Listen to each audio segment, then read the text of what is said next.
Well, thank you, everybody. I want to welcome you to the Montclair City Council on this August 16th. And as we normally do, we begin our meeting with the invocation and the Pledge of Allegiance. And as we do our invocation, the Pledge of Allegiance, prior to the Pledge of Allegiance, I want to ask for a moment of silence that we recognize all of our brave American boys and men and women who have fought in Afghanistan and who are no longer with us. And I especially want to recognize one Montclair resident, excuse me as I pull this up, and of course I'm now having technical issues. I want to recognize Alex Oscargo. He was a private first class of the United States Army, and he perished in Afghanistan on October 31st of 2006. So please stand, and then I'm going to ask the city clerk please introduce our two individuals.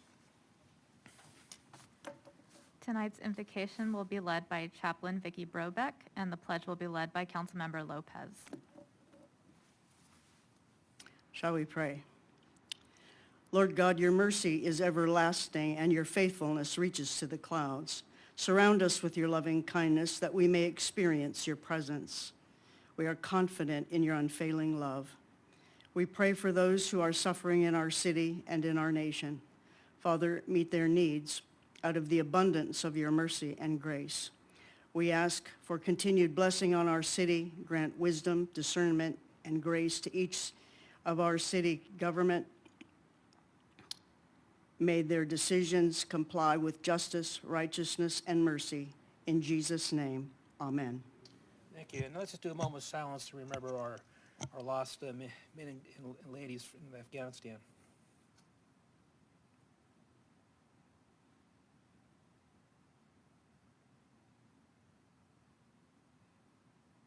And thank you. And I'd like to do this Pledge of Allegiance too. Let's do this Pledge of Allegiance in honor of all the military service personnel that served in Afghanistan. Go ahead, Ben.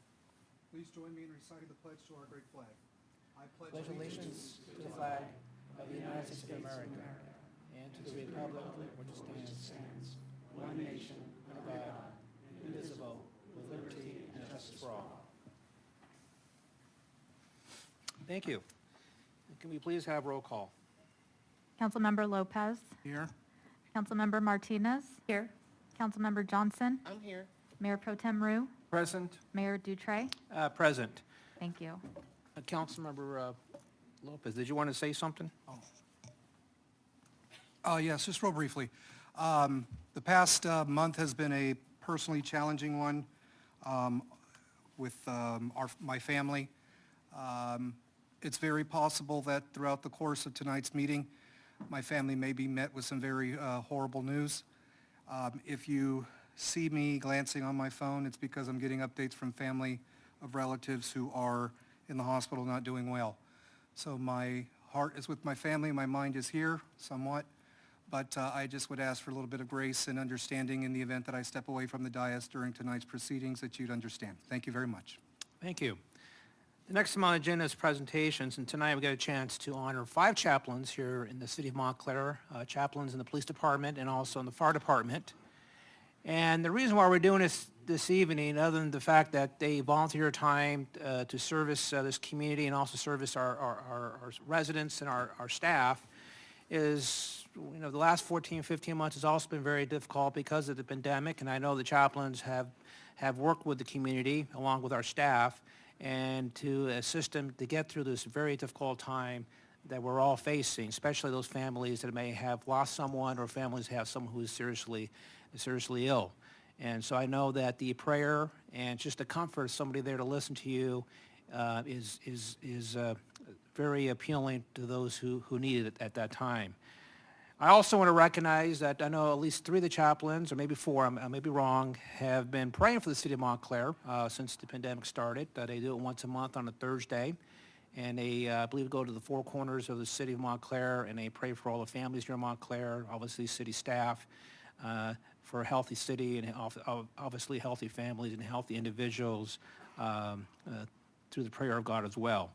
So what we're going to do this evening is we have certificate of recognition to give out to each of the chaplains, and I'm going to ask all my colleagues to join me down here, and then we will present the certificates as we go. So if you guys would like to join me, please.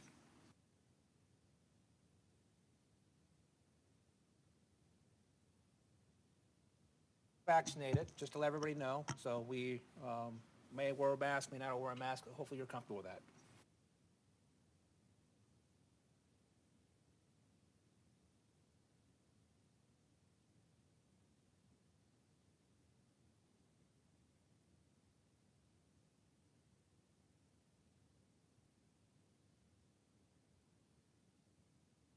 So test team, it works, I like it. So at this time, I have a chance to recognize the Dean of the Chaplain Program. Somebody who's been with us, how many years, Vicki? 16 years with the Montclair Police Department. She's the one that brought in our other two chaplains to the police department. So I want to ask Vicki, please come back. Vicki Brobeck.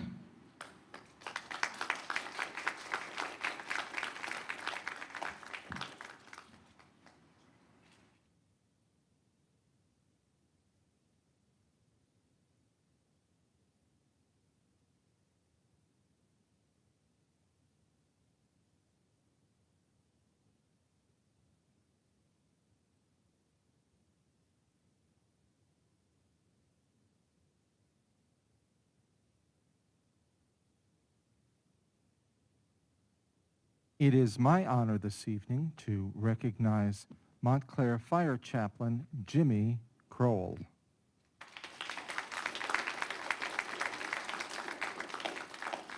He always goes out of his way to make sure that he's there in a time of need, and we appreciate that so much.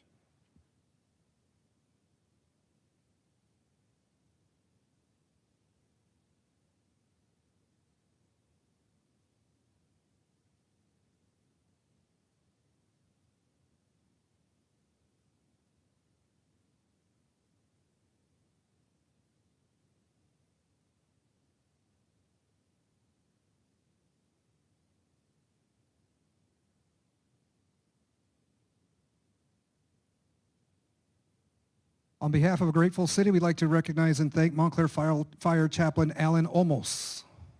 Ellen was coming out from LA. Traffic, huh? From work, yeah. All right, we So understand. maybe a bit late.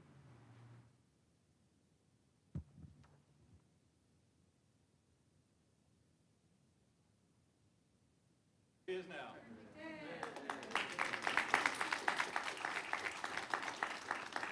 What an entrance. Right on time, actually. And you thought you were running late. We thank you on behalf of a grateful city for your service to the Montclair Fire Department as chaplain. Please. Come on up here.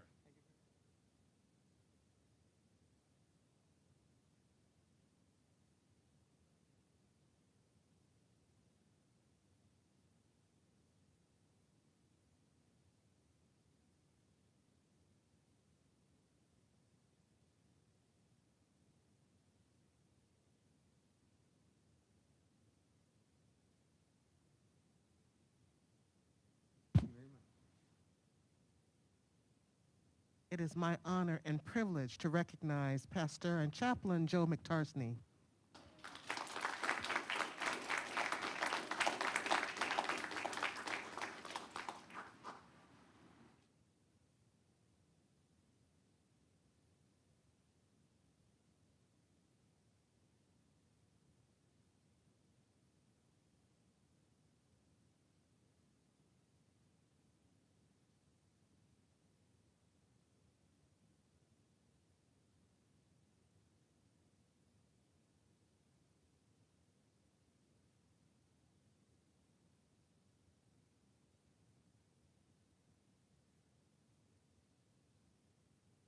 And finally, I have the privilege of recognizing Pastor and Police Chaplain Josh Matlock.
Next item on the agenda is the public comment.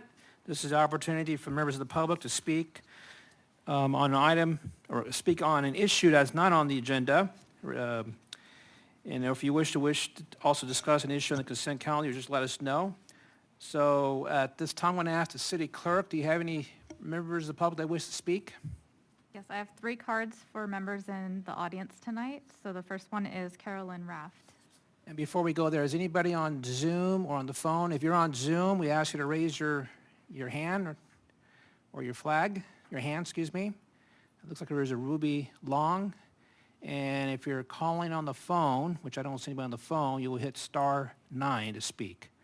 So at this time, we have, looks like Bruce Culp as well. Am I correct? So we'll recognize the 3 speakers first in the audience, and then we have the 2 speakers from Zoom, Ruby and Bruce. Okay, go ahead. And just a reminder for everybody, you do have 5 minutes.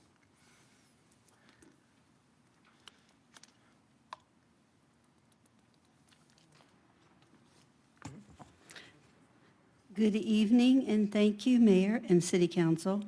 I originally was coming here to speak about something else, but now, since the events have happened, I'm speaking on something that has happened today. As we all know by now, the Taliban has taken over Afghanistan. I don't think any of us missed that. Completely since we pulled our troops out. After 20 years and billions of dollars spent, I understand now they're saying trillions, the statement in the newspaper and television is that the Taliban will allow ISIS and Al-Qaeda to regroup again in Afghanistan as they have in other locations, and I think we all know what that means. For 20 years, this country has been safe from these terrorist groups since 9/11, and in recent times, ISIS as well. But now we're going to be back on alert wherever we go, especially large groups of people gathered and large staffed working places. They will start coming after us again. Unfortunately, we pulled out of Afghanistan before securing safety for Americans, the Afghan people who worked and helped our country, but we left them there to fend for themselves. Of course, our government says they will continue to evacuate these people, but will they be completely permitted to do so? The Taliban is already going door to door to gather people from a list they have of names that worked with our country's forces. We can all imagine what will happen to them, for sure, by the Taliban's actions in the past. What will happen to these people trying to escape Afghanistan? Americans, gays that aren't accepted in their religion. It has been said that the young girls, some even children, who have ambitions to get an education and help to rebuild their country, but will be forced to marry Taliban soldiers who can have multiple wives. How many families will be torn apart? These young girls feel betrayed by America. They have stated on the news. Military Gulf families are angry with what's happened. They feel when they were in Afghanistan, they lost body parts, all kinds of things. So I'm asking here, excuse me.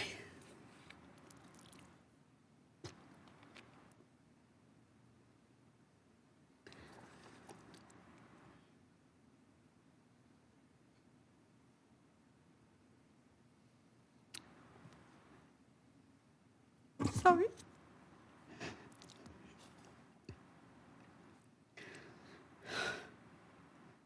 I'm asking the people here, as well at home and on the phone, to pray for all these people that they get out. And Mayor, I do have a thing for you. When a person wants to give someone else their time to speak because they are not comfortable themselves by speaking, you are infringing on their freedom of speech by denying them that request, and it has been done before at this council. So as I said, the people, please pray for the people at the airport in case you haven't seen it. There's thousands and thousands of people at the airport trying to get out, and they're not being able to do so far. So, and we promised them that we would be behind them and we would help them. And as of right now, we have kind of broken our promise. And this is not America. So please pray. Thank you. Thank you. Next speaker, please. Bill Kaufman.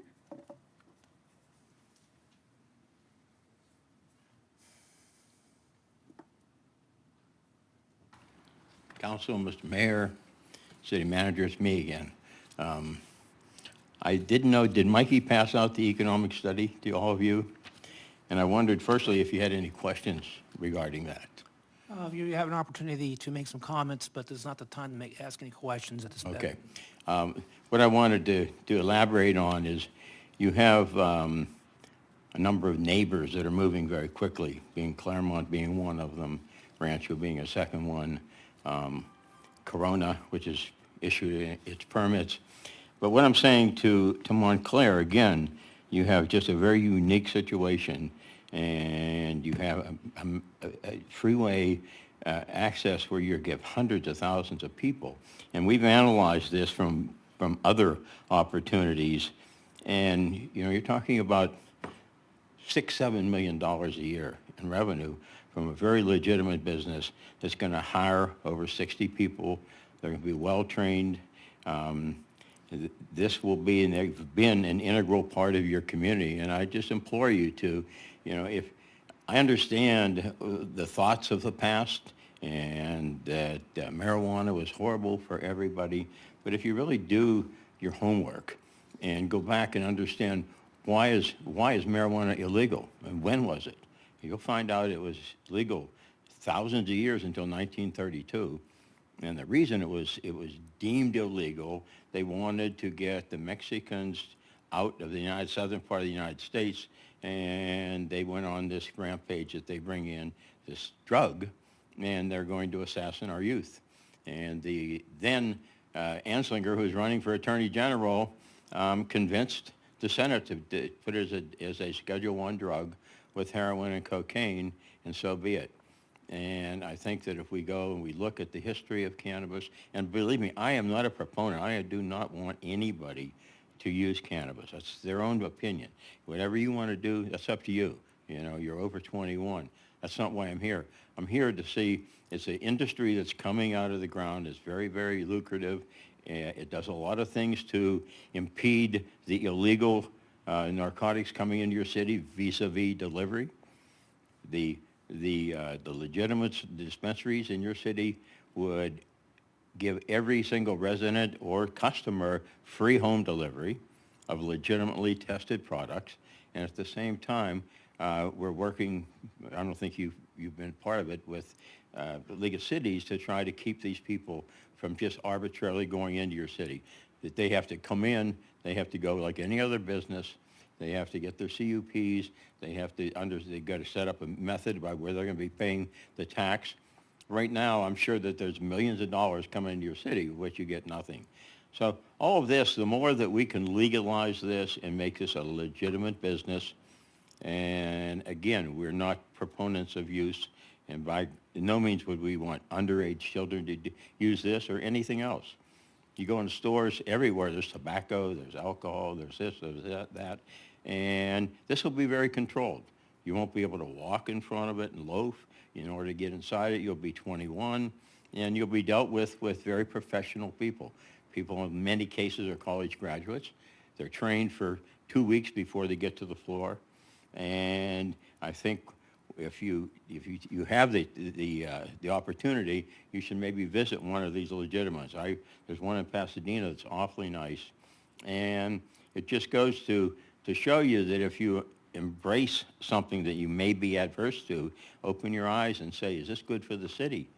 I think it's good for $6 to $7 million a year to your city, and it's going to be a very thriving business, and again, employ a lot of people. That's it. You'll see me again. Thank you. All right, the last card is Rose Delgado.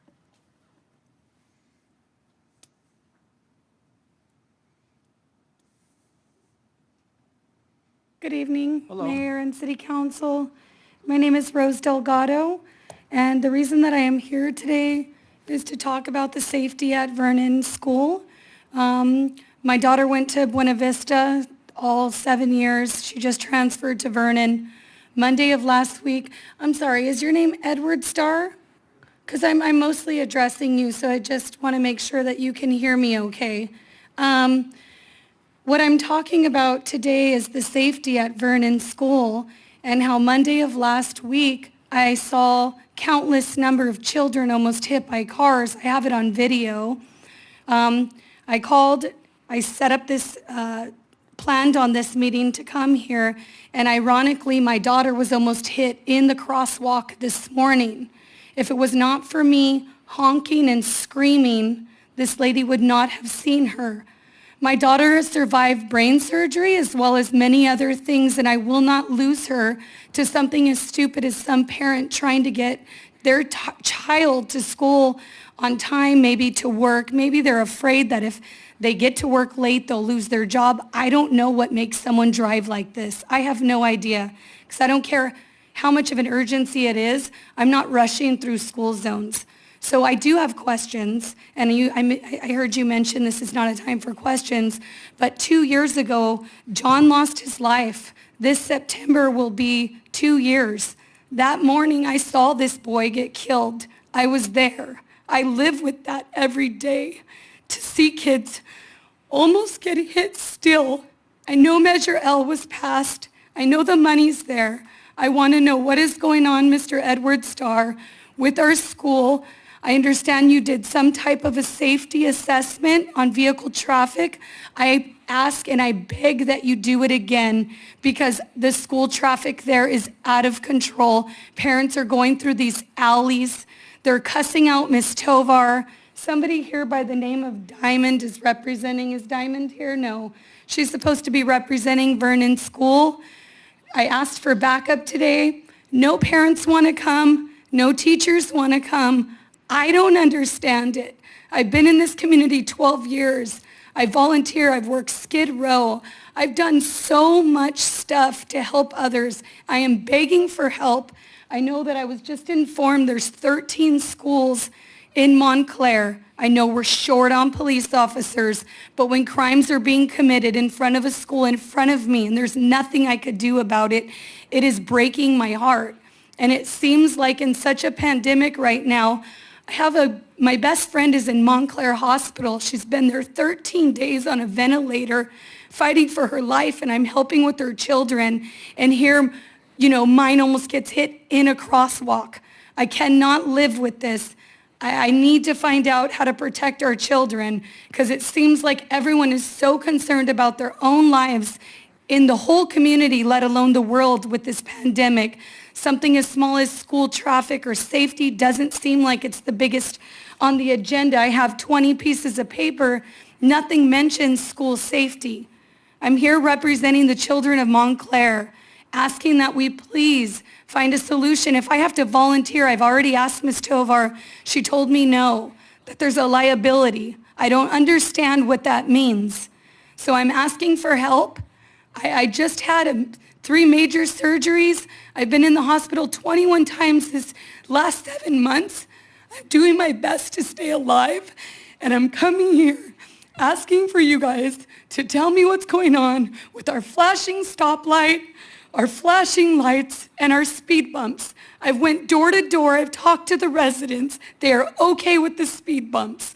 I do not know how else to say this. I want to use my full 5 minutes. I don't know how many minutes I have left, but I know that not all of the children can be dropped off on this yellow line. There is 2 different areas. So we have a T-shape coming on San Bernardino, and we have the rest of it on Vernon. My daughter was in the crosswalk, okay? This car still could have got her. She was from me to you. The car was from where you're at. I'm my daughter. I mean, literally, this morning, it's almost like God is like just putting his hand on my shoulder, maybe pushing me forward or something. I don't know. I'm just asking, I'm praying that someone can help me. Somebody on Zoom can see this and realize I'm here by myself. Please come here, help. I ask for everyone to pray for Andrea Martinez, which is down the street. Mr. Starr, I know the police chief is also in the audience. Can you both look and assess and meet with this resident, and also contact the principal, Vernon, and see what is occurring there? I appreciate that. And then I think we have the your... contact information right here, so we will reach out. Thank you. Yes, and yes, it has passed. It's passed, and with appropriate funds are coming in now. So we have proposed projects we'll be doing in the future to help to alleviate safety issues, traffic safety issues. Thank you very much.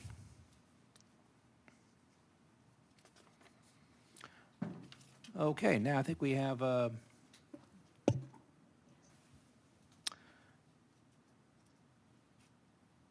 Okay, Ruby Long should be able to unmute. Good evening, everyone. good evening. My name is Ruby Long. I'm with the Board of Supervisors, Kurt Hagman's office. And I just have two quick announcements of some events that will be coming up next month. Our first event will be September 9th, and that's our open house. And that event will be at our district office in Chino Hills. We'll have different county departments that will be in attendance. We'll have food, gifts, raffles. So we're excited to have the public there, and hopefully you will join us there. That, like I said, that one is September 9th, and it's at our Chino Hills office. If you need any information, you can go on our website or call our office, and we'll give you more information on that. And then the other event that we'll be hosting is our shredding event, which we host quarterly, and we go between our 5 cities, and this next one will be in Upland. And that event will be September 25th, and it's from 9 a.m. to 12 p.m. And that one is at the Upland Memorial Park. Once again, if you have any questions, need any information, you can go on our website, or you can call our office, and we'd be happy to answer any of those questions. And we'd love to see you there. So basically, yeah, those are the two announcements that I have for next month. Thank you. And I think one of the council members here has a question for you. Sure. Hello, Ms. Long. It's Councilwoman Johnson. I just have one quick question for you regarding the shredding events. Yes, ma'am. Is there a limit to how much people can bring? Is it a certain number of boxes, or can they Yes. bring a truck, or what's the scoop? That's a good question, because we do have some that go way past the limit, which is 3 boxes. So, if you want to take 3 bags, 3 boxes, depending on how full the truck is, we might be able to do one more, but we ask that it's 3 boxes. Thank you, Ms. Long, for your clarification. You're welcome. Thank you.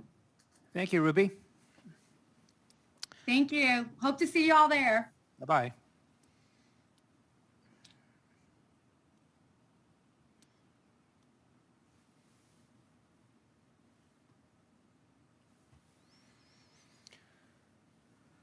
Okay, sorry about that.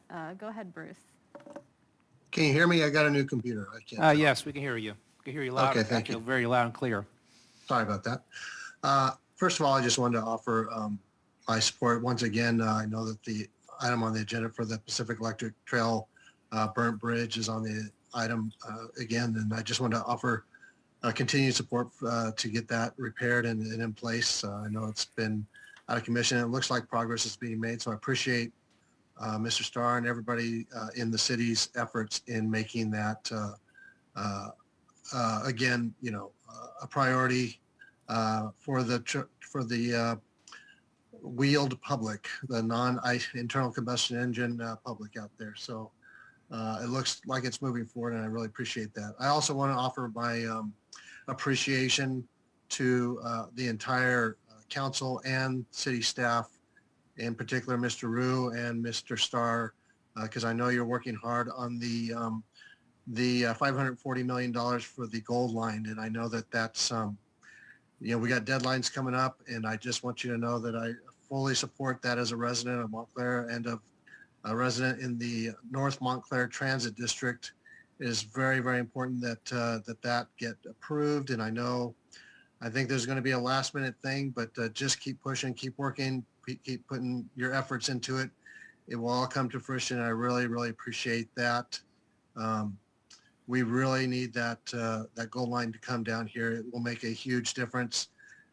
Leaving it at Pomona will just cause all kinds of parking issues. They've reduced the parking in almost all the stations, and it will be a nightmare for those cities of Laverne, Pomona, and San Dimas. If it doesn't make it all the way to Montclair, there will be thousands and thousands of cars getting off those freeways and going into those tiny parking lots. So please continue your efforts. I will be writing letters to state representatives and hopefully our governor. And lastly, just want to offer some helpful instructions on the recall vote coming up next month. It's a pretty simple two-step process. You vote no and then just drop your item in the mail. Thank you. Thank you very much.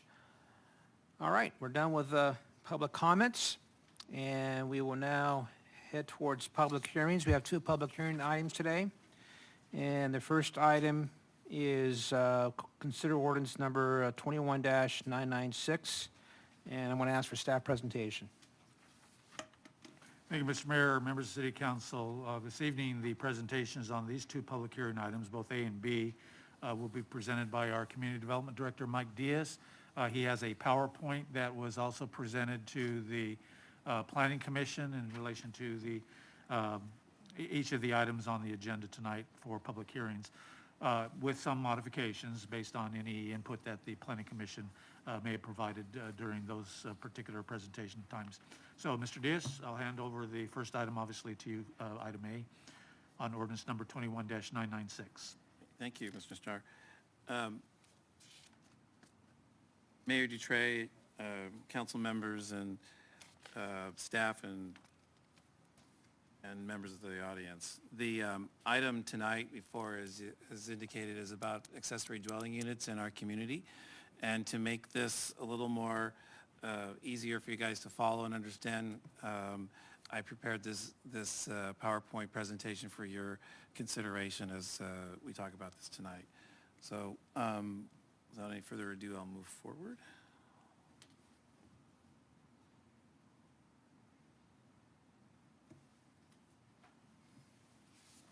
As you're doing that, I want to declare this as we're going to open the public hearing for this item as well.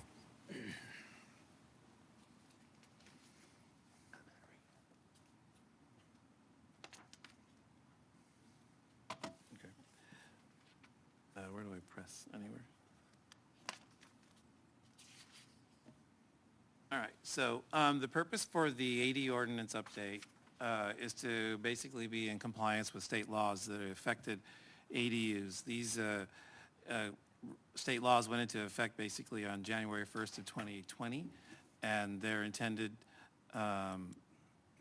basically to streamline the process of reviewing these ADUs in our community, and essentially to expand the potential capacity for ADUs that would help to alleviate California's housing shortage. The state legislature, in doing so, determined that housing was a matter of statewide concern rather than a mere local matter, so new limits were placed on the city's ability to regulate ADUs and JDUs in our community. What this meant was that all existing county and city ordinances that regulated ADUs up to that point and did not comply with the new state regulations coming from Sacramento by the date January 1st, 2020, were then deemed null and void. So we weren't able to use the old standards that we had in place, and in place of that, we had to use the state standards that applied by default unless and until the adoption of the new ordinance that would be compliant with the state requirements. There wasn't a lot of flexibility in coming up with a new ordinance because the state basically occupied the entire field here for us.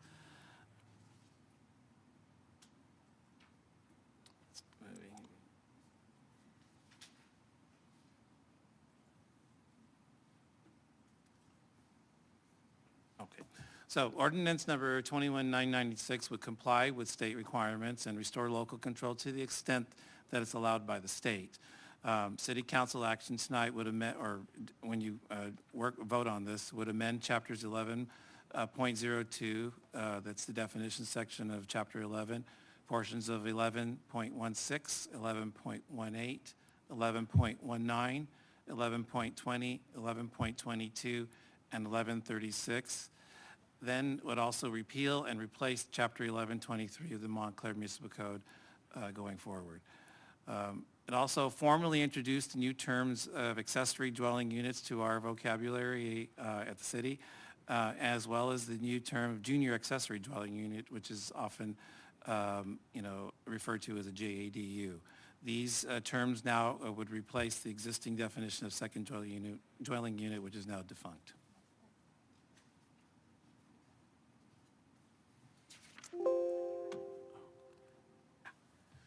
So ADAs, formerly known as secondary living units or granting units to the public, general public, these are additional dwelling units that could be located on an existing lot with an existing residence. An ADU is briefly an independent living unit that provides living, sleeping, sanitary, and cooking facilities.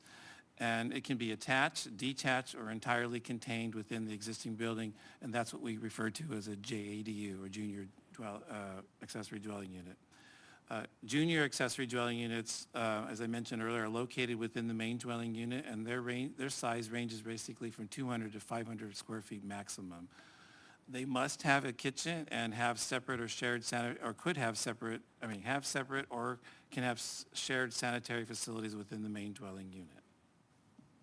So this is a new category of a dwelling unit for everybody in the state now.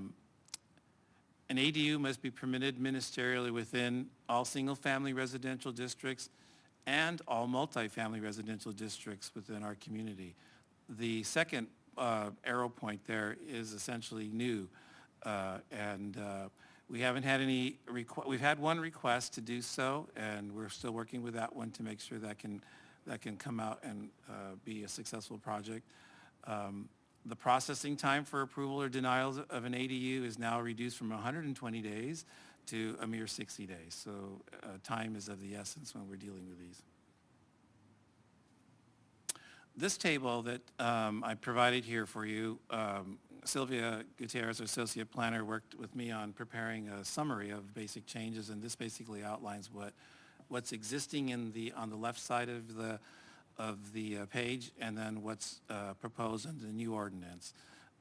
You can see, I think the biggest takeaway from this is that every single-family single-family residence in the or property in the community could have up to two, if they can fit it, two dwelling units on their lot in addition to the main unit. So that's quite a big jump. Not everybody would do that, but it's possible. If you have been driving around town lately, you may have noticed on Palo Verde, the property that has been vacant for at least 20 years or more, is now being developed. Foundations were poured this Friday on at least one of them, maybe both of them. And those two projects there will actually result in a main house and two additional dwelling units on each one. One's a junior and one is a detached structure. So in a sense, on those two lots, we'll end up with 6 units. And that's what the state allows. Essentially, this kind of reads for yourself. If you have any questions about it, we can talk about these details later in the evening's presentation. There's basic requirements that are part of the ordinance, and one is providing basic design standards. Again, these are designed to facilitate the speed by which we are required to make a decision on the ADUs. And ideally, they're intended to encourage appropriate integration of the ADUs into the existing context for where they're proposed. That's a big effort on behalf of the planning department and the building department to make sure that these are done as efficiently and as appropriately as possible so that they can be well integrated into our community.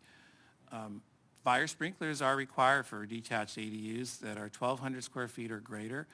Our ordinance proposes a 1,000 square foot limit, so that might not apply. However, if the main house already has fire sprinkler and you attach an ADU or you create an ADU out of that, then you would be required to extend fire sprinkler services to those particular units.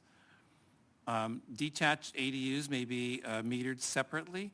This is an option that's given to the property owners. Some people might require or feel better if they can separate the the meters so that they can, each unit pays for itself, rather than trying to figure out how much power your neighbor used and then get them to pay it.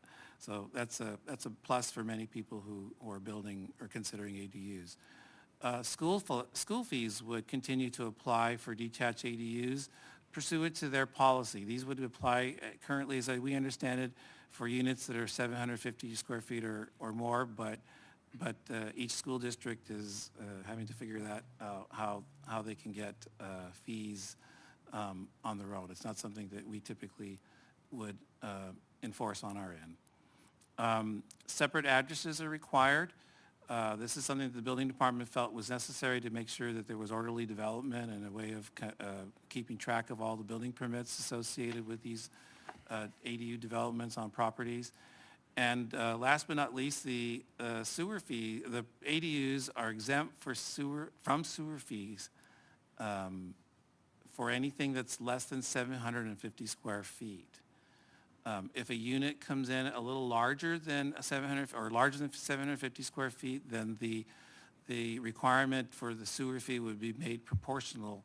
We'd have to figure out what the proportionality is to reflect the difference between 750 and whatever the ultimate size of the dwelling unit is.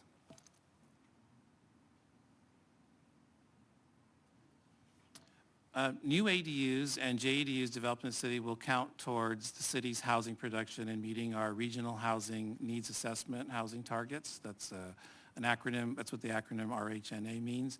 The city's RHNA allocation for the coming sixth cycle that was just approved is 2,593 units. So that's a good thing for us because we're able to count whatever units we can add to our housing stock.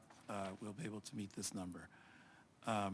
The other thing you need to know is that staff is working on developing pre-approved ADU designs. This would help to streamline the process for review. And again, as I mentioned earlier, encourage appropriate integration of these units within our community. I did say in the staff report that if done well, ADUs added to our community actually can be a good thing. And that's our job in the planning department and the building departments to make sure that we are able to make sure that hopefully within our limited scope of review to make sure that happens as best we can. Those pre-approved ADU designs are being funded by the city under the state's local early action planning grant. Its acronym is LEAP. You may recall that about a year ago, the city applied for the grant and we were given approval in 2020. So those funds are being allocated and used for helping us to develop standard plans that a resident could use. And if they can appropriately fit that particular unit on their property, then most of the work is done for them and it makes it easier for us to review. We'll feel better that we got a good design out of the process as well. In brief, that's what the ordinance is about. If you have any questions about any aspect of it, I'll try to answer them. Sylvia's here too as well and can help us in getting the answers you might seek. Thank you. Before we go to council members, this is a public hearing. Any members of the public wish to speak on this item, this is the opportunity to do so. You have 5 minutes. Do we have any speaker cards on this item? I do not have any speaker card, but Okay. it does look like Bruce Culp has raised his hand. Bruce Culp? Okay. Okay, go ahead, Bruce. Go Can ahead, you hear me? Bruce. Yes. All righty.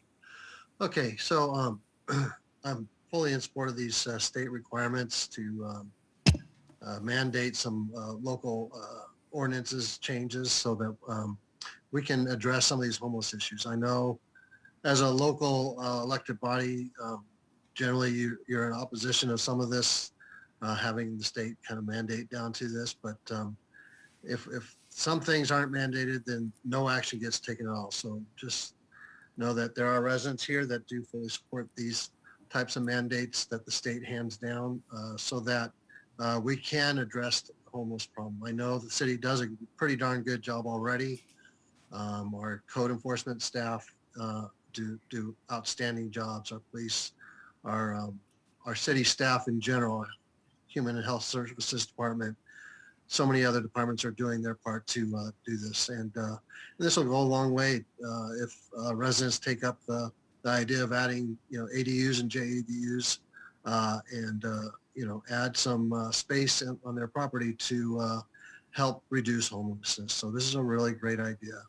Obviously, the city, needs to address some of these things. So I just have a few questions for the staff. And one of the other things we probably need to be addressing as these things get built, they're going to be around for 20, 30, 40, 50 years. And from the local latest headlines, it looks like we're headed for a climate catastrophe. I've seen so many different headlines about the July was the hottest month ever recorded in the history of ever recording temperatures. So we're headed for some major issues. And so my questions are there anything in the state law and state things that are being passed now that prevent this city from requiring solar panels and battery units on these JADUs and ADUs? Is there any restrictions on allowing the city to require wiring for electric vehicle charging units on these pieces of property? And if not, I would just ask that the city council vote to include those kind of requirements. I know it adds costs, but I would guess that there's money being handed down by the federal government pretty soon in the billions of dollars that are going to be trying to address climate change. And we can put incentives to reduce those costs at a cost to make these houses efficient and reduce our need for natural gas. So those are the questions I had. Thank you. Thank you. I don't believe we have any members, anybody else in the public that wishes to speak, so I'll close the public hearing. And I'll bring the matter back to the city council, and then I'll start with Councilmember Johnson. Thank you, Mr. Mayor. Mr. Diaz, I just have one question, a clarification question regarding the graph that you presented to us. It's the same one that's on page 6 of the staff report. My question is, the things that are part of in the new ordinance column, are those all state mandated? And the one I'm particularly interested in is the parking. There's no parking requirement, including garage conversions, and we already have a problem with parking in our city. And if this is not a state, I want to know if that's a state requirement. It is a state limit on us being able to replace parking or require parking for additional units. We can encourage it, but it's basically not allowed for us to make it a requirement. I really was hoping for a different answer, but I figured that's what it would be. Thank you, Mr. Diaz. Welcome.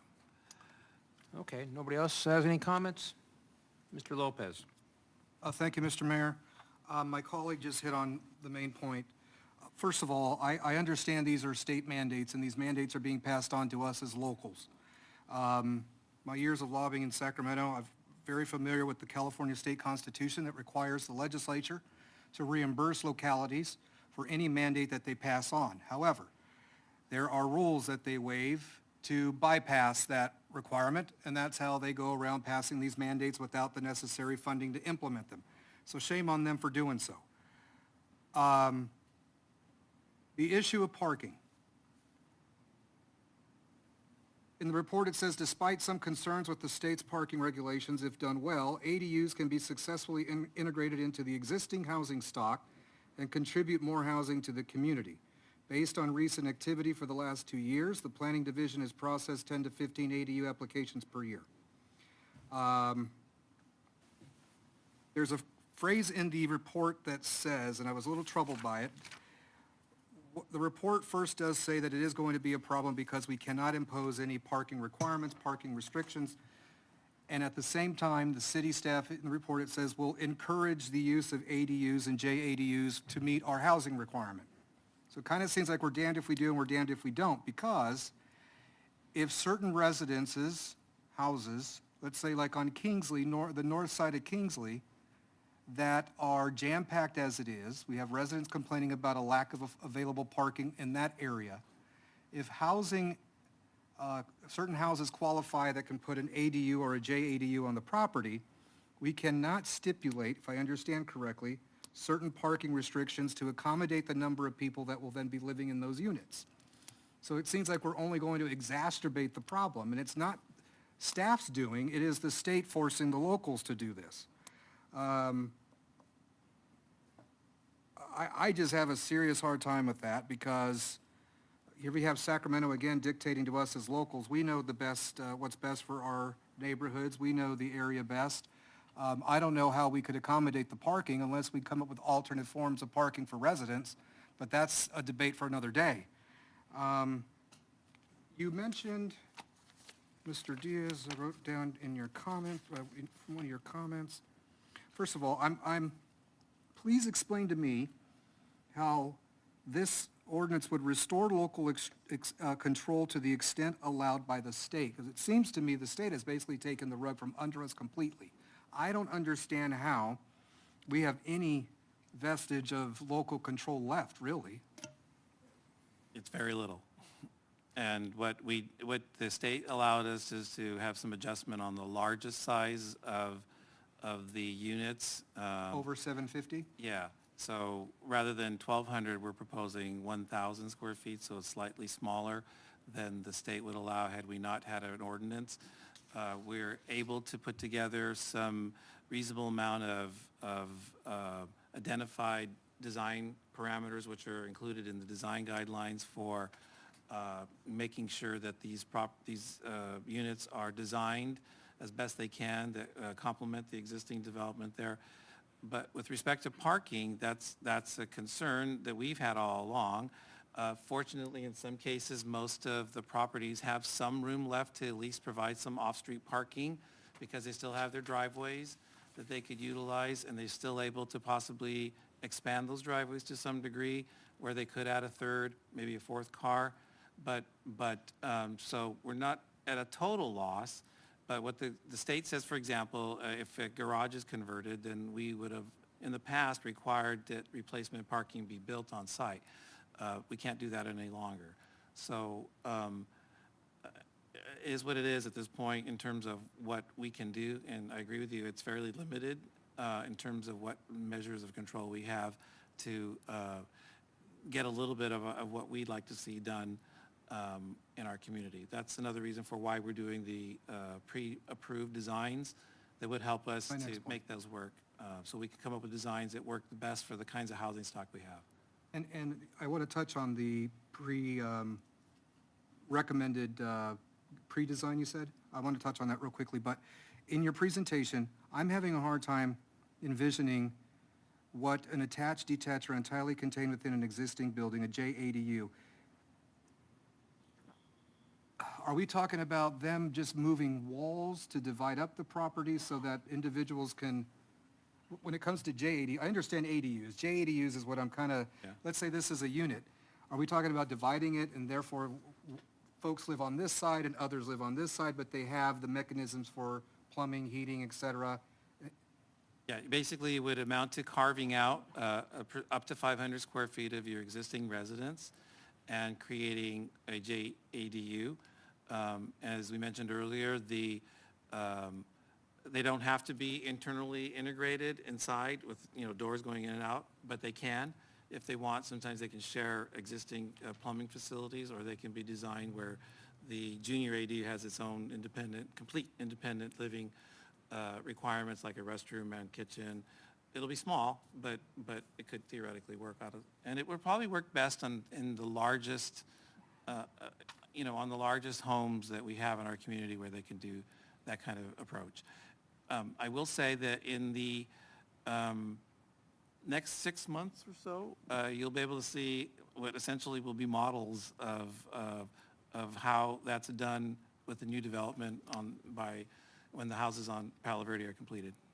Now, with respect to the pre-approved or give me that phrase again, I'm sorry.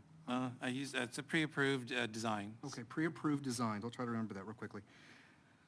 Is it city staff's intent for those for those options, those designs, let's for the sake of argument, say there's just 3 of them for right now, to only say to a person that wants to build, you could only have these 3 options, or are you going to give the property owner the option of choosing their own layout, or you have these 3 options as well to choose from?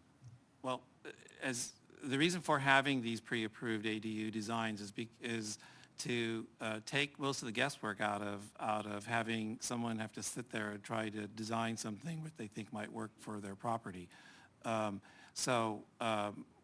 The idea is to develop maybe 2 or 3 models of different sizes with 2 or 3 different kinds of architectural expressions so that they might fit into a particular category of home. So for example, you have a mid-century modern kind of flat-roofed home. We might have a design that's more complementary to that kind of a design, and therefore probably easy for someone to utilize for their site. If someone decides that they want to custom design their own, they can do that as well. They'll have to come in with that proposal for us to review, so that if it meets standard minimum requirements, then we would approve it. And that's what I would prefer. I'd prefer that you give the property owner the option They as have the opposed to not just being limited to 3 options or 3 city-approved options. I think that's it for now. But just a warning to the public.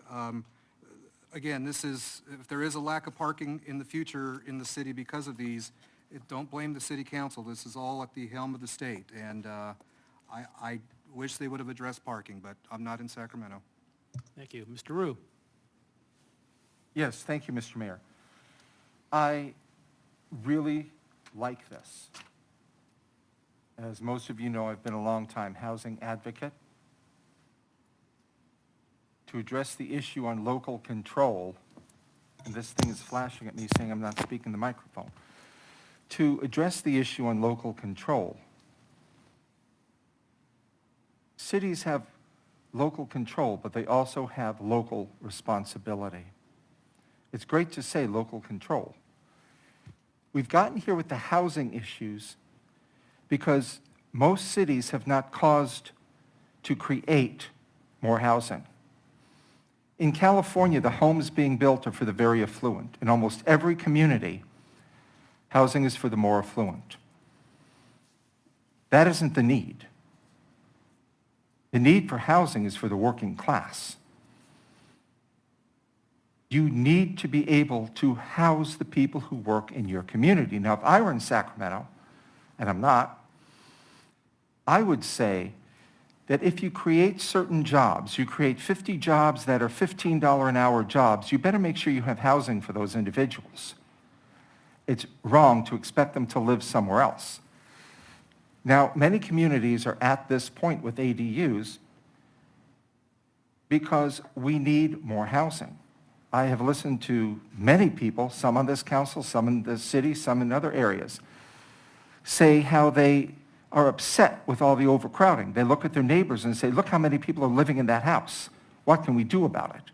Well, this is an opportunity to do just that. Do something about it. By creating an accessory dwelling unit, we used to call them mother-in-law units, granny flats, bachelor quarters, things of that. In fact, in some cities, they call them carriage units. It allows somebody to live there instead of overcrowding in the house. In many cases, in most cases, the studies show these are usually people related to somebody in the house. It could be a senior citizen who wants to live on their own with a bit of dignity. It could be a student returning from home. It could be another family member who's just there and they said, you know what? It's better off if we just have another unit for them to live in. They want a little dignity. I can tell you a personal example. I have relatives in Long Island. The house they live in on the South Shore has a carriage unit. When my cousin and her husband were married, they lived in the carriage unit. My uncle lived in the main house. These aren't fancy homes, they're just nice. Well, as he began to decline due to age and illness, and this was a World War II veteran, he decided it would be better if he moved in the carriage house and they moved in the regular house. He had dignity as he aged. He was able to stay with his family. We also have a predicament that is all over, but especially in our area with our wonderful colleges, and we have great colleges in the area. We have college students sleeping in their car. They can't afford dorms. They're working, but they can't afford a place to rent. Rents are too high. We're not building enough rentals. We're not building rentals that are affordable to those incomes. Every community likes to build the ones that are $3,000, $4,000 a month, units that resemble streets in Europe or Belgravia in London, which is in Europe. But nobody worries about where those workers are going to live. So the accessory dwelling unit permits those individuals to be able to live somewhere. In many cases, you're going to find they are relatives already living in the house. What's good about this is it's done ministerially. Now, many people do not like CEQA. I've heard for at least 30 years, my time in the legislature when I worked there, I hear it now, I hear all the time, they rail against CEQA. Well, this isn't going to require CEQA, yet the very people who don't want CEQA are the ones who would like CEQA for this. It makes no sense. The question we have to ask ourselves is, where are people going to live? We could be part of the country, and there are many different parts of West Virginia, parts of Ohio. Think of what they call the Rust Belt cities, where people are leaving and homes are being torn down. They have homes sitting empty. There are states that are actually trying to give people money if you'll move to certain communities. We don't have that problem in Southern California. We have people who want to live here. We have people who want to be here. We have wonderful colleges that people want to go to. We need a place for them. Let us also think about our minimum wage workers who may work 40 hours a week where they're going to live. This gives them an option. But for the most part, you're going to see these are for families. It's great to think if you're living now, in 20 years from now when I'm ready to retire, my kids can move in the house, I can live in the accessory dwelling unit, we can keep our families together. I have a friend of mine in Upland who's done just that. She sold a very, very, very nice home in the north end of Upland, moved in with her son. He built an accessory dwelling unit for her. It works out well. She is there with her grandchildren to enjoy them. When she travels, she doesn't have to worry about who's going to watch my house, who's going to take care of the dog, there's a family member there. And when they travel, they don't have to worry about what do we do to lock up the house, who's going to take the newspaper, who's going to retrieve the mail. There's somebody there. We are in a nation that says we value family. And yet when it comes to something like this, we're ready to break up the family. Let's also look to the future, because the era of self-driving cars is coming. Whether we trust them or like them isn't the issue. They're there. And increasingly, we're going to find ourselves overparked in most communities. As far as whether they should be solar or not, that's an issue up to each individual person. But there are a lot of things going on right now across the country. Kansas City, and I've sent this article to both the mayor and to the city manager, was able to receive a federal grant to put charging stations on light posts. So all you need to do is pull up to the light post, plug in your electric vehicle, and you'll be fine. Are we there yet? No, we could be in the future. But I think we need to look into the future. We need to look at our own families. Do you want your children living somewhere else? You don't want them living with you. Do you want a college student living in their car? Or do you want them living in a safe place where they can study? That's, I think, some of the issues before us, and that's all I'm going to say on it right now. Thank you very much. So as far as questions, I know that I've gone through this ordinance and looked at it and worked on it myself. And I did talk to staff about the deed restriction, and Mike said we can add the junior ADU owner occupancy requirement into the deed restriction, and also add the reporting of the annual rent into the deed restriction. Am I correct? Those two items can be added to the deed restriction? Yes. Okay. Under page 17, talks about owner occupancy, and so if you have a junior ADU, then the owner has to live either in the junior ADU or in the main resident. If you have an ADU, then both the main resident and ADU can be rented out. The owner does not have to live there, only for a junior ADU. So I'm asking that the language in the deed restriction, there's a deed restriction that goes on the property, and included in that deed restriction is just anybody who buys a property in the future, they're aware of the fact that if there's a junior ADU, then the owner has to live at the property. And then there's this reporting of the annual rent as well. That's that's also required. Annual rent? Yeah, it's on page 18 of the staff report. You'll see section 11.23.120, reporting of annual rent. And this is actually from the government code that requires this. So we're just following the California government code. So I know that our resident Bruce also had a question on solars, and I know that under the new green code, new homes, are they required to have solars for new homes? Yes, they do, okay. And then would an ADU, so if somebody decides to put an ADU that's detached from the property, does solars required? Not in the green code yet, but it's coming. Well, probably well, okay. So I think that answers the question from the resident for Bruce. So for new residents, yes. For ADUs, no. But I think in the future it will probably be here in 2 years? Probably so. Yeah. And then each of the houses all new construction is subject to Title 24 requirements for energy efficiency. Energy efficiency, which also applies to the ADU, and of course, I assume junior ADU will have to meet the requirement as well. Okay. Oh, Mr. Mayor? All right. Just make sure our follow-ups are real short. Go ahead. It's piggybacking on what you were saying. Regarding the owner occupancy requirement, when does that provision take place? Because I thought I read somewhere that we could not require owner occupancy until 2025. With the exception of junior ADUs. The JADU, if you have a JADU, which is carved out of your existing house, then there is a requirement that you live in one of the units. If you have a detached. That'll start now. Yes, that would Yes, be under this. upon adoption, yes. But if you have a separate ADU, a detached ADU, then the requirement doesn't apply.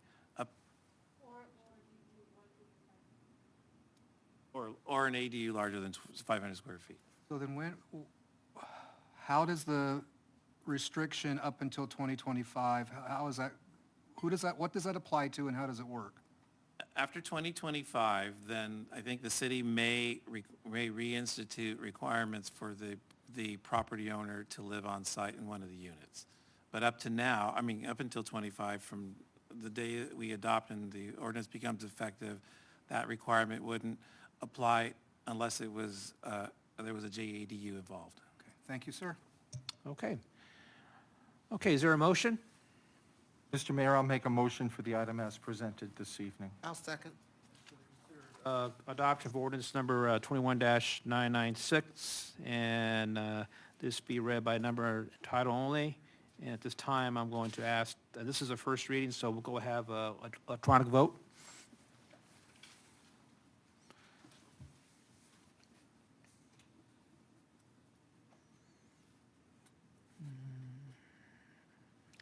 Okay. And that's adopted 5-0. And we will now go on to our next public hearing item, which is considered ordinance number 21-998. Should I do the reading now, or? Do the readings right now, excuse Okay. me. Can't remember if that's the first reading or the second reading, you do it. Okay, both. Okay, ordinance number 21-996, an ordinance of the City Council of the City of Montclair, California, amending portions of Chapter 11.02, 11.16, 11.18, 11.19, 11.20, 11.22, and 11.36, and repealing and replacing Chapter 11.23 of Title 11 of the Montclair Municipal Code relating to accessory dwelling units in the city. Thank you. All right, that's again adopted 5-0, and now we go on to our next public hearing item. Can I have the presentation, please? And again, this item is also open for public hearing. Okay, like the previous ordinance, I'm going to do another PowerPoint for you, and hopefully I can, we'll use the mouse again. Should have brought the popcorn. Yeah. Hope you like the background on this one because Bill? closest to cutting wires I could get out of this. All right, let's see. All right. The purpose for this ordinance is to, again, update a chapter that's currently in our municipal code, and that's Chapter 1173. It's known as the Wireless Telecommunication Ordinance, or WTF. so anyway, we'll be using that acronym for the rest of the evening, I think, to address, and these are entitled and intended to address new federal and state law requirements that affect WTFs in our community. The proposed ordinance would replace the current city's ordinance adopted in 2003 under ordinance number 02829. Since the adoption of that ordinance back in 02 or 03, the code has remained unchanged while the rest of the requirements have continued to change and evolve, including the technology of the wireless equipment themselves. This is a part of the overall goal that the Congress set for themselves in 1996, under the 1996 Telecommunications Act, and that was a mandate to the Federal Communications Commission to expedite the deployment of wireless telecommunication facilities across the country. So all of these ordinances or changes are intended for that particular purpose, and that is to continue to expedite this deployment. The proposal before you would amend Chapter 1146, and that's to clarify what are known as exempt antennas. I'll show you a picture of that in a minute. It also would repeal and replace Chapter 1173 in entirety so that we could replace it with the new ordinance. That was a lot easier to do than trying to cross out everything that needed to be changed and then add everything in. So this is intended for simplicity. We would be adding Chapter 1177, and this would, or 11.77, this would be introducing administrative staff level approval process. It's already something that's kind of been underway since the original adoption of the ordinance, but now it actually puts it in officially puts it into the ordinance as a mechanism for dealing with staff approval or the types of antennas that we can do at staff levels. And then finally, we are also adopting tonight, or with this ordinance, a design guidelines manual that again would help to facilitate the process of WTFs coming to our community. Applicability. The ordinance applies to all WTF installations, existing and proposed, that are located within the city. The only exceptions to these would be the wireless antennas in the public right-of-way that are known as small cell antennas. You may recall a couple years ago we dealt with this particular aspect of the wireless industry, and that was allowing small cell antennas to be placed within the public right-of-way on existing infrastructure, maybe some new infrastructure that was there. So there was a whole ordinance that just had to deal with that, and that was done a couple years ago. And then again, the Chapter 1146 would help to clarify what are exempt antennas, which will be included as satellite dishes and even ham radio antennas as well. What I wanted to do, or what we're doing with this particular ordinance, is actually using the word macro cell facility, because that's another synonym for wireless telecommunications as we are dealing with in this particular ordinance. So a WTF installation is also known as a macro cell facility, and it's the primary focus of this ordinance. The macro cell facilities form the backbone of the wireless network and have the highest coverage and capacity capabilities of all the system types to deliver voice, text, and broadband communications to large geographic areas.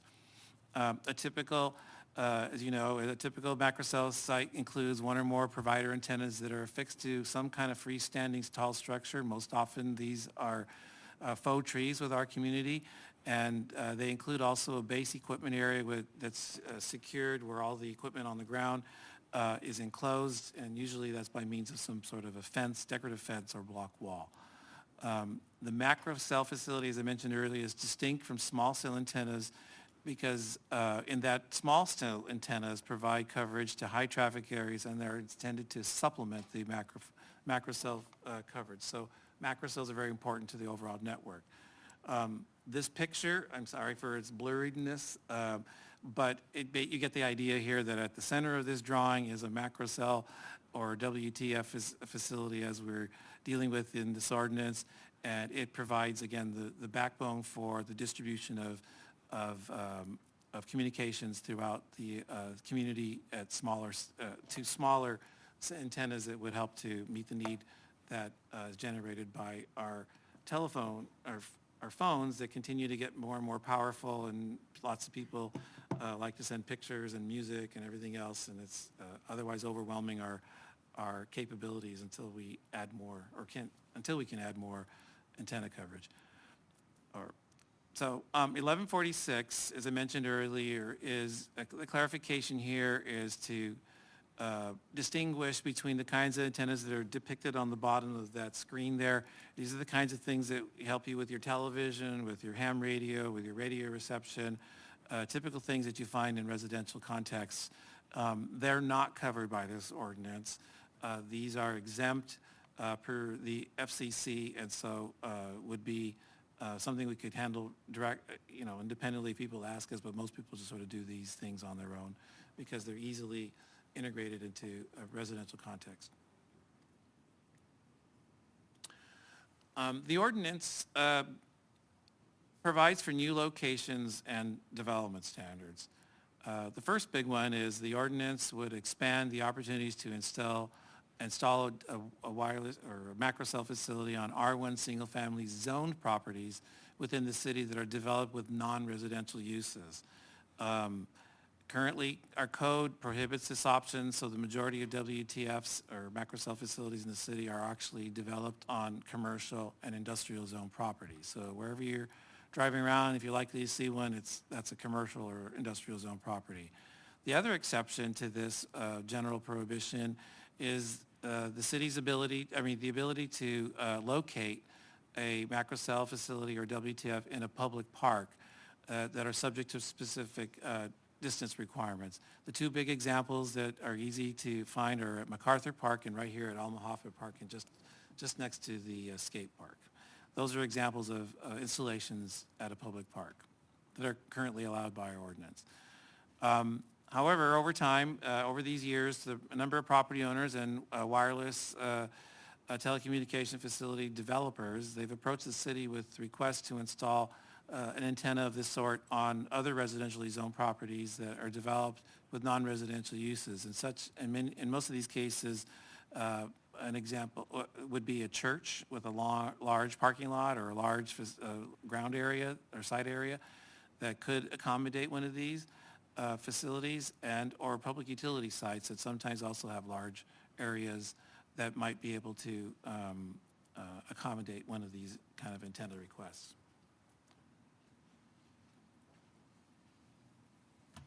The ordinance also discusses revised setbacks from the current 200-foot requirement for WTF structures, or freestanding ones.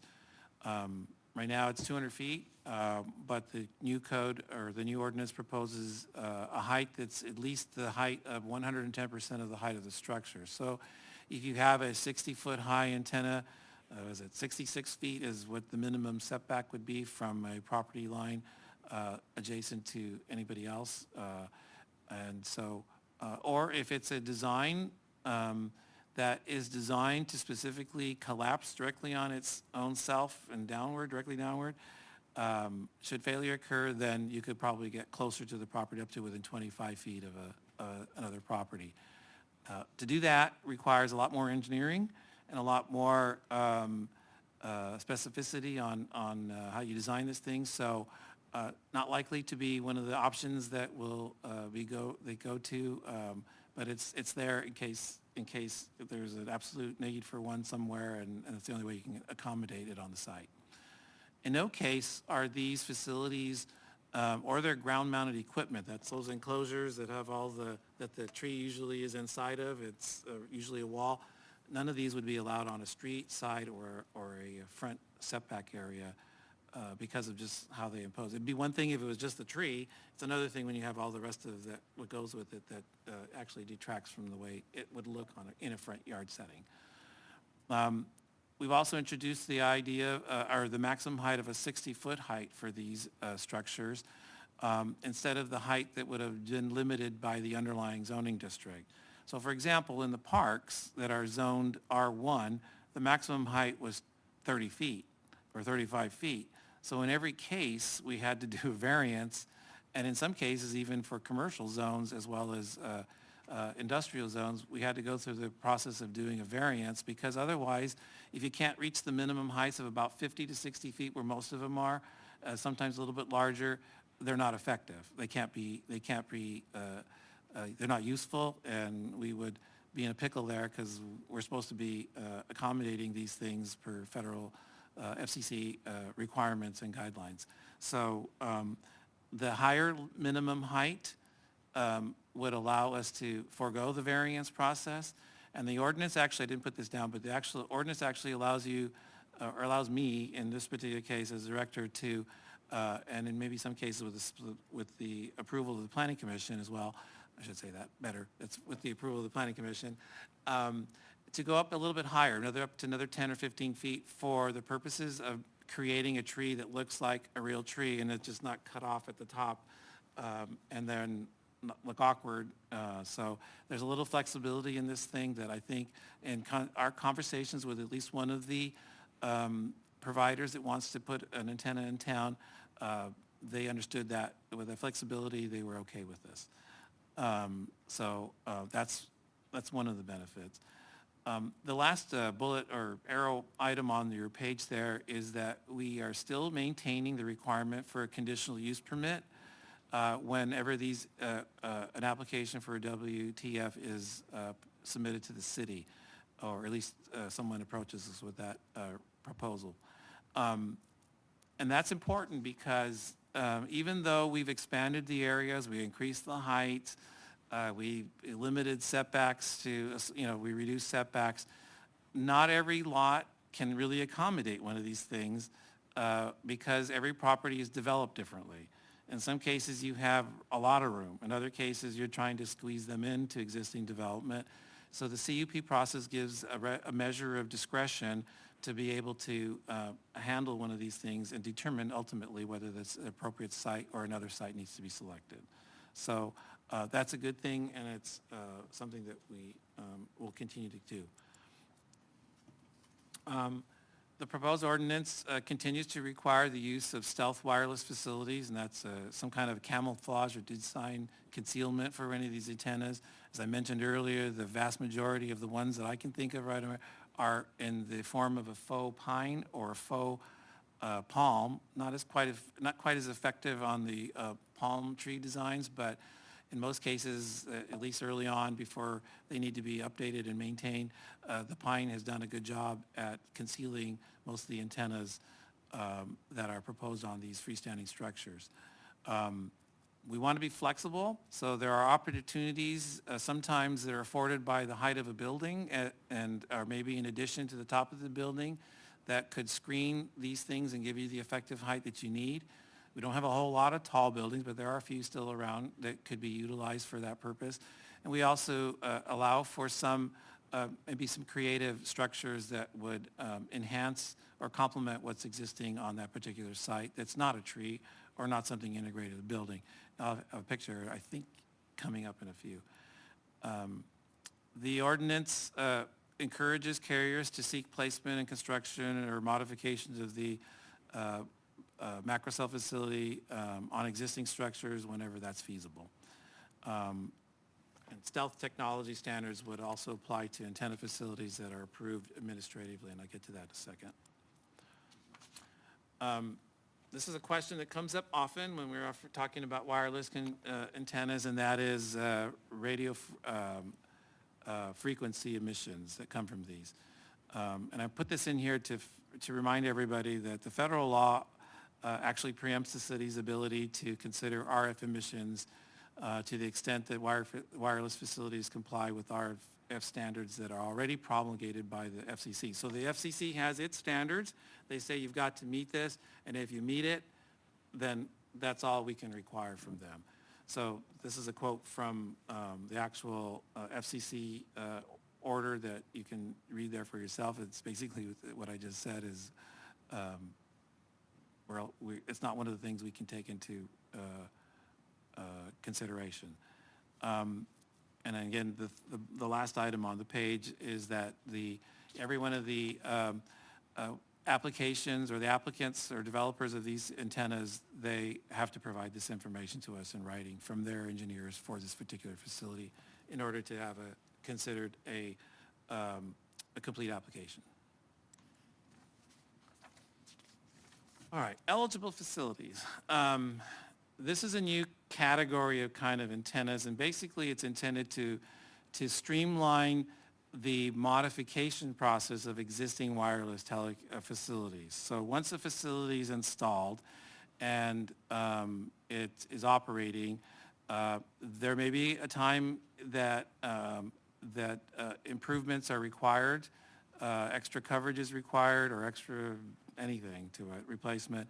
And we are required to facilitate that and make that as painless and free as quickly as possible. So this eligible facilities is this new category of antenna. We already do that to some degree now because it's been the law for a while, and it's now being codified in our code specifically. So whenever an existing antenna, someone needs to change out an antenna or fix something or whatever, or maybe add another carrier on it, we are basically entitled to basically facilitate that to the greatest extent possible. So this just codifies that these particular requirements in Chapter 1177. And this would be done at the administrative level, so it doesn't go to the Planning Commission anymore. It's just something that's supposed to be handled by the Planning Department going forward. This chapter basically outlines what is considered a streamline requests that are under eligible facilities. So minor changes, minor new construction, rebranching of the antennas, co-location of an additional carrier on antenna, those all have to be handled under this process. Design standards. I alluded to those a little earlier about faux and stealth technology, and basically the same requirements that would apply to this. But this goes a little bit further in helping to set standards for location, placement, the design, construction, and maintenance and enforcement. The last two are I think, improvements on our existing ordinance because it gives us a little more teeth.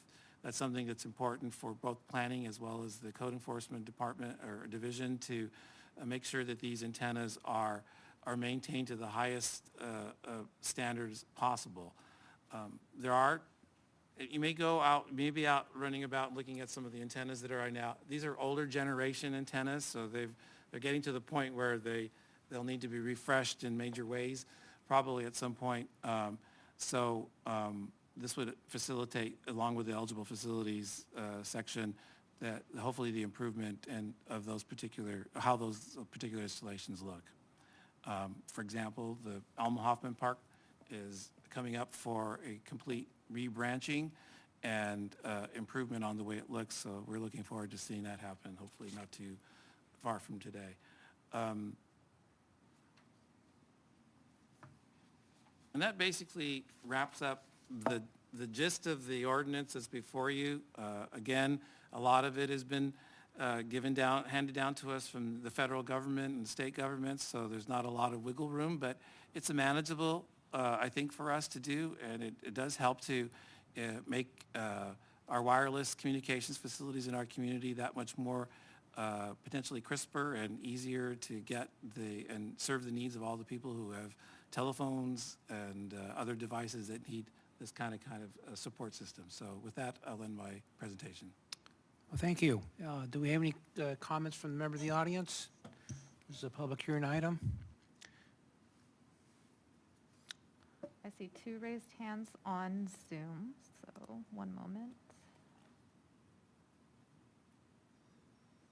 Okay, looks like we have Sasha and Bruce. So let's go with Sasha first, if I'm reading that correctly. Hello, this is John, the mayor of Montclair. You're on, so you have 5 minutes. Please go ahead. Thank you. My name is Sasha Reeser, and I represent Vertical Bridge. You'll see in the agenda packet that we provided comments on behalf of our client, Vertical Bridge. We just wanted to thank Director Diaz and the Planning Department for their incredible work on this ordinance.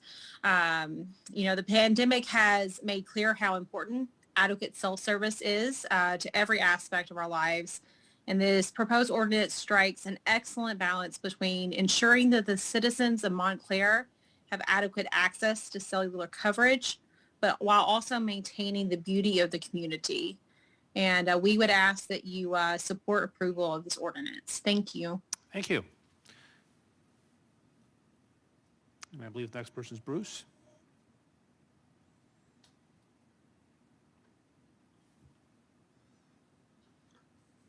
Thank you. Go ahead, Bruce.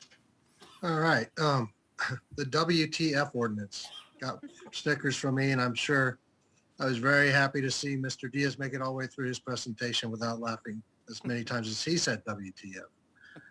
Anyways, yeah, this, this is probably a very important ordinance to keep the wireless communications and infrastructure in place. Although I suspect Mr. Lopez will be in complete opposition since there are federal requirements being forced down our throat for something trivial like this, as opposed to something, where states are mandating housing in a housing crunch state. So I fully suspect he'll be opposing this item as well. Thank you. Thank you. I'll close the public hearing, and I'll bring this matter back to Councilmember Johnson, I believe. Thank you, Mr. Mayor. I have just a couple of questions. Mr. Diaz, one of them you touched on already, and that was the multi-use towers. And I think what you said is we're still doing that, where we're putting multiple poles in one location. We're still doing that, yes? Yeah, that's the ideal situation where we can, for the expense and effort you have to go to build one antenna, we usually get 2, sometimes 3 carriers on.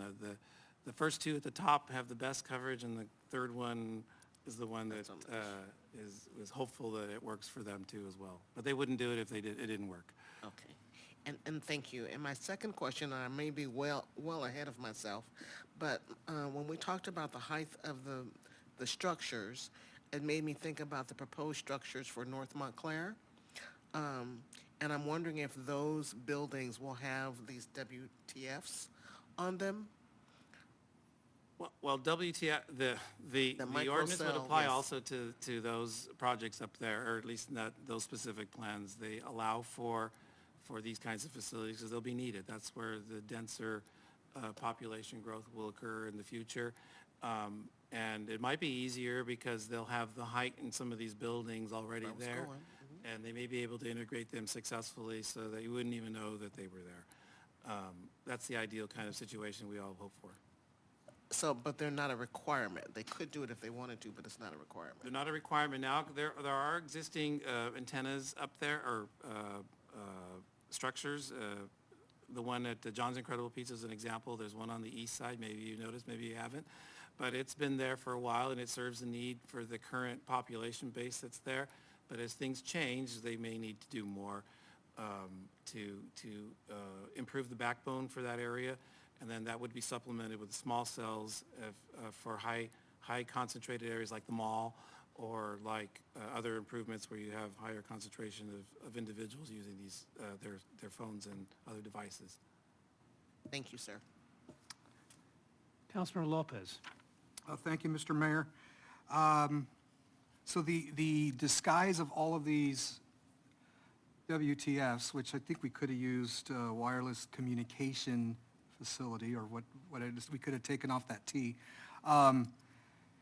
They have to be disguised as trees only? Is that what I'm understanding? No? There's other options that can be used? Because here's the reason why I'm asking is, in the staff report on page 43, the proposed ordinance would reduce the setback for freestanding WTF structures to a minimum of 1/10% of the height of the structure, or less if specifically designed to collapse directly downward should the failure occur. Is it elementary of me to say that in the event that the structure collapses? Is that what you're saying? So if it collapses downward, the height requirement is okay? Is that what I understand? The setback requirement would be could be less if To it's give designed in clearance. that way, so that, because the idea would be that that whatever it is, the structure would collapse on itself downward as opposed to falling over. Tipping Now, over. fortunately, I'm not aware of ever hearing one ever fall down. Neither have I. So that's the good news. Knock on wood. Yeah, and, but that's an option that they can have. But to get to your other question, they don't all have to be trees. It's just that in most cases, They are. that was what was Preferred proposed. one. Yeah, they could be integrated like the obelisk that's at the city, at the entrance of the city.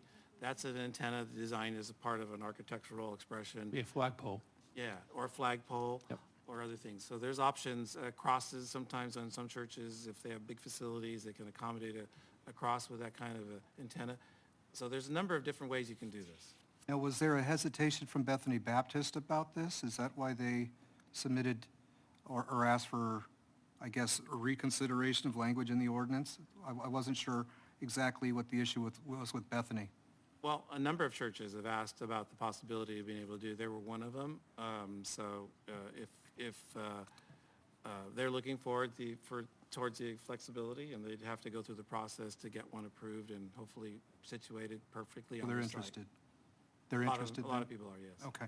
And just reading this, it reminded me of an old friend, Gail Marie Horton, back in Upland, because when she was on city council during those days, I believe in the early 90s, I think this issue first got brought up, and I think she was one of the first that actually brought the idea for this region of disguising the antennas, that whatever it was, to be disguised as trees. She got mocked at the time, but here we are.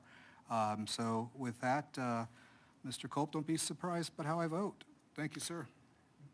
Mr. Rue. Thank you, Mr. Mayor. I'm going to keep my comments short. I have had residents ask me if they could put one in their backyard, if they have the space. Obviously, some lots are small, some are much larger. Under this proposal, would the resident be able to put one in their backyard? No. No. The property deals with the existing zoning that we have right now. And the way our zoning structure is set up, there are other uses that are not residential that That's what I didn't would understand in reading it. allow, that could, have or accommodate a particular facility on their site. But it's not intended for someone to put up in their backyard. It's Okay. intended to deal with the churches or the utility yards or the conservation district or somebody that has that kind of land area where these could be easily accommodated with little trouble. De novo. And then just, and to just make a comment, as far as just trees, I've seen them, as you mentioned, crosses on top of churches. I've seen them as bell towers in places. I have seen them as just like a very artistic-looking sculpture of some type. So, I think the sky is the limit as far as what the design is, as long as it's within the standards of decency and good taste and all of that. Context, yes. Yeah, Yeah. thank you. Okay, since we don't have any more comments from council, is there a motion for approval? I'll make a motion for the item as presented. Second? Okay, is this for our first reading? Consider adoption of ordinance number 21-998. And it'll be read by number and title only. So we'll go ahead and take electronic vote, please. That's adopted 5-0, and feel free to read it by number and title only. Ordinance number 21-998, an ordinance of the City Council of the City of Montclair, California, repealing and replacing Chapter 11.73 of the Montclair Municipal Code to update regulations, standards, and create design guidelines for wireless telecommunications facilities on public and private property, adding Chapter 11.77 to the Montclair Municipal Code to establish an administrative permitting process, and amending Chapter 11.46 to exempt certain wireless telecommunication facilities. Okay, again, that's adopted 5-0. We are now down to the consent calendar, and I'll look at my right. Any members on my right want to remove an item on the consent calendar? Mr. Mayor, item C4. All right, C like Charlie, 4. all right, C4. Is that a question or comments? A question. All right, how about on my left? Yes, Mr. Mayor, I'd like to remove items C like Charles 2 and 3, simply to announce that I'm recusing myself from those items. Okay, so we will then, in the motion, you'll be recusing yourself, items C2 and C3. Okay, C4, go ahead. Mr. City Star, our Human Services Director, on page 2 of 7 of the contract, or page 100 of our report, regarding the maintenance of restroom facilities, I believe before that, actually, it lists that we are going to pay, is it Antisis? Yes. Yes. For maintenance, correct? For cleaning of the facilities? Yes. Okay, now, Marcia would know about this. The incident regarding the one time we had a backup in the, in the men's room. Will there, under this contract, will there be adequate supplies for those of us coaches that are on the field at the time to remedy those situations on our own before calling either the company or city staff? We recommend you call the city staff to help with situations like that, so we can make sure that we have the right equipment there So to we wo- handle that. So we won't have plungers there in the restrooms? Plungers will be there. I mean, Okay, those that's you what can I was use, but getting to. I think you might want to have city staff to kind of help with cleanup Okay. after and things. And then just one input regarding last contract and last season.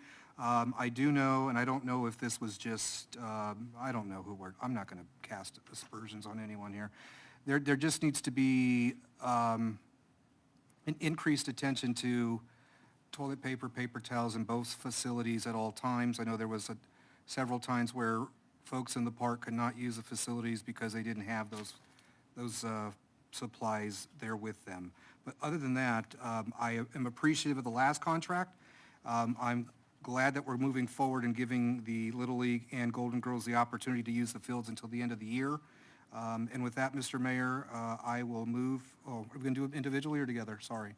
Well, let's do this, and I just want to recognize Congressman Torres for visiting our fields last Wednesday, both Saratoga and the $2 million for that endeavor, if we can get through Congress, of course, along with our bonds. So let's do this. Let's go ahead and I'll make a motion, just to make it easy here, move for approval of items C2 and C3. I'll second that. Okay, and then, and can we have electronic vote on that one? Or let's do this. We'll do a voice vote real fast. We'll just state that Councilmember Johnson will be recusing herself. And then I'm assuming that all four of us, no objections to this? Items C2 and 3? No objections?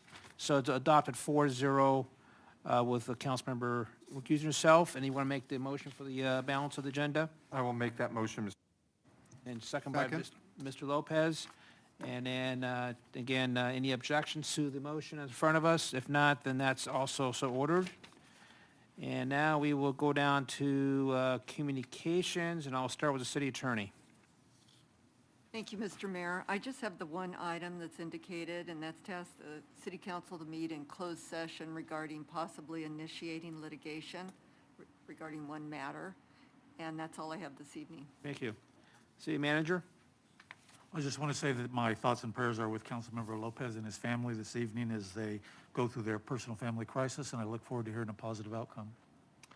Thank you.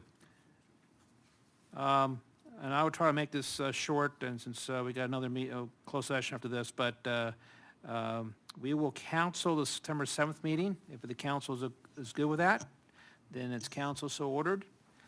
And I just want to just recognize the fact that our schools did open up last Monday, and I was at Montclair High School and also Vernon Middle School.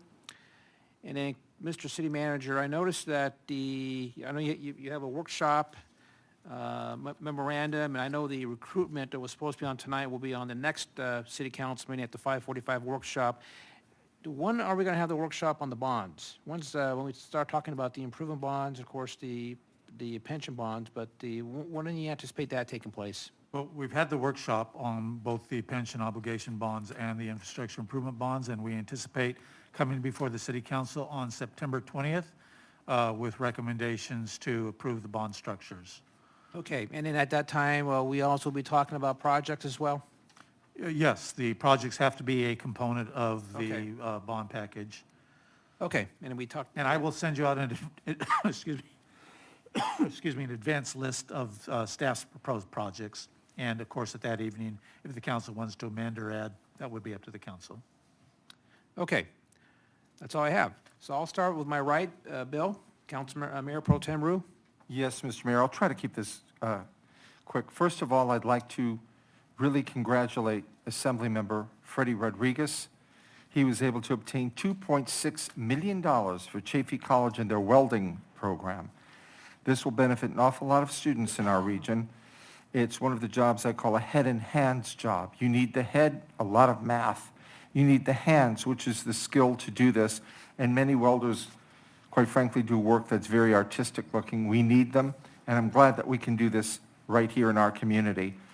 You heard it earlier from Mayor Dutre, but I do want to thank Congressmember Norma Torres for efforts in looking to secure some funding for Saratoga Park and the ball fields out there, including the concession stand. I appreciate her time in taking effort to look at this, and she spent well over half an hour with us looking at all of this, and I appreciate that. National Night Out was a very, very good success. I want to thank our police and fire on that one. I want to thank all of our staff who were there to help. All of the families enjoyed it. They thought it was a great time. I've heard really positive things, and that's a good thing.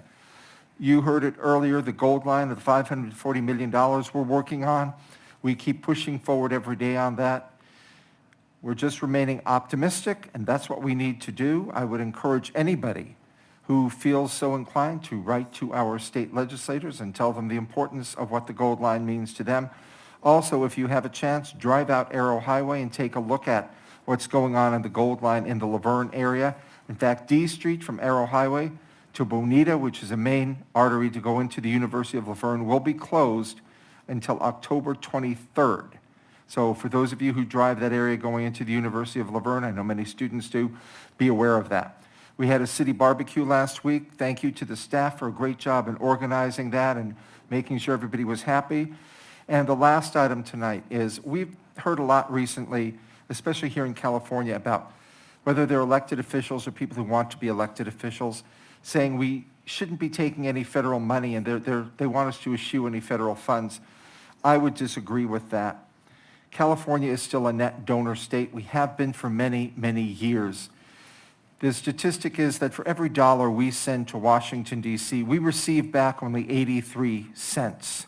We're the largest net donor state, and I certainly don't think eliminating federal money, not taking it, will help our situation. It will just make it worse. I'd love to be some of the other states that get $1.20, $2 back, $2.85 back. We're a net donor state. In other words, the other states are taking welfare from us. So please think about that. When you hear people saying no federal money, understand what it means. It means there's a lot of things that won't come to California. Thank you. Thank you. Mr. Lopez. Thank you, Mr. Mayor. Again, I want to thank as well and piggyback on what Mayor Pro Tem Rue just stated regarding the National Night Out. It was very widely attended. A good time had by all. Thank you, Chief, to you and fire staff for all your efforts and city staff that were there working the park. Very much appreciated. Good job. Looking forward to next year's. Since we do not have a council meeting 2 weeks from now, here are some freeway closures that will no doubt affect us around Montclair, beginning August 20th and Saturday the 21st from 11 p.m. to 5 a.m. The eastbound 10 freeway will be closed from Vineyard to Euclid.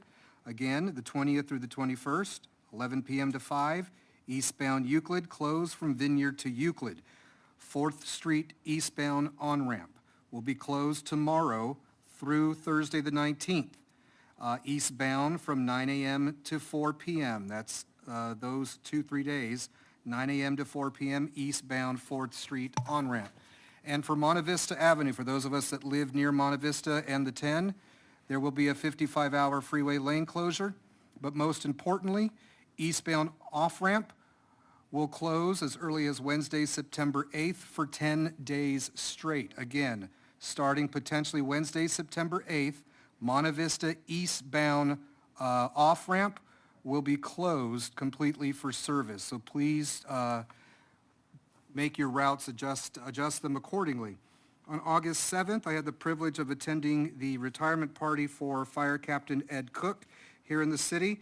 Ed, even though he's been with us for 29 years and is now retired, he's not going anywhere. He is a resident of this city. He was, at the time, he was the only fire personnel who lived in the city, but now he is a happily retired resident, and it was good to mingle with his family and friends and other firemen from other agencies, including some of our former employees. It's good to see them there, and a good time was had by all. And then I regret to say that I missed the city employee luncheon or the gathering where the In-N-Out truck came, because at that same time, I was attending the funeral service for our former employee, Rudy Gomez, and they seemed to overlap. I was hoping the funeral service would have ended earlier, but it did not, and I couldn't get back in time. I appreciate the honor extended to me by the mayor and the family request to speak, to represent the city and present the adjourn in memory certificate that we did. As I've shared, our family has a personal connection to the Gomezes that go back to my parents being kids and them knowing each other. There's a lot that I learned about Rudy from what other comments that friends and family had stated. I know that he has worked for the city, I believe, when Harold Hayes was mayor, then Reinhardt, then both Eatons, and then obviously, he stopped, I believe, when Paul was mayor. Yes.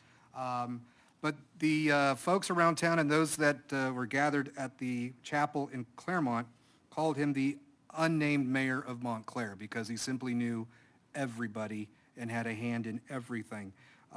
He would use his RV trailer to take disadvantaged youth to go fishing, teach them fishing. Like Scripture says, teach a men how to fish, and they'll be set for a lifetime. It was a good service, and I'm glad and honored to have been a part. I regret as well to have missed the tour of Saratoga Park. Based on the pictures that I had seen posted on social media by city staff, it looks like it was a thoroughly conducted tour, and a lot of the issues regarding the park were addressed. I do hope that in some of the points I want maybe the Congresswoman staff and our staff to address is obviously the redoing of the fields and the leveling of fields, because some of those in some areas the dirt are hard as rock. But we'd like a new tower there as well. I remember the old days we had a tower where you go on the second floor, and if you're watching a game, you could actually have a speaker system and announce who was batting next and announce the balls and strikes. That's great, because that's exactly what we need. But anyhow, I believe that is it. I apologize for being late a couple times to prior meetings and even missing some events that staff had booked for me and whatnot. But I have been distracted, to say the least, with just external life circumstances beyond my control. But nonetheless, I press on. Thank you, Mr. Mayor. Thank you. Councilmember Johnson. Thank you, Mr. Mayor. I've had an opportunity in the last couple of days to be at Montclair Place, and I saw a couple of activities that made me excited, and they are geared towards children. So this coming Thursday at 4 p.m. near Kids Emporium, there's a bubble show. And so if you have little people, or if you're a big person who enjoys bubbles, there's that show that's going to be on this coming Thursday at 4 p.m. at the mall. And then also today, because I was back at the mall today, today I saw a sign that said there is a scavenger hunt for students that they can go to certain stores that's identified on the marquee and look for a letter. It's like you have to find the letter, and then if you go to all the spots and get all the letters, then there's a word that you have to submit, and the word can win you tickets to AMC. So that's a good opportunity for our young students to use their creative minds and get out to the mall and support our local businesses. I will not, in the interest of time, I will not, I can only say ditto to some of the comments that my colleagues have made. That's all I have, Mr. Mayor. And then finally, Councilmember Martinez.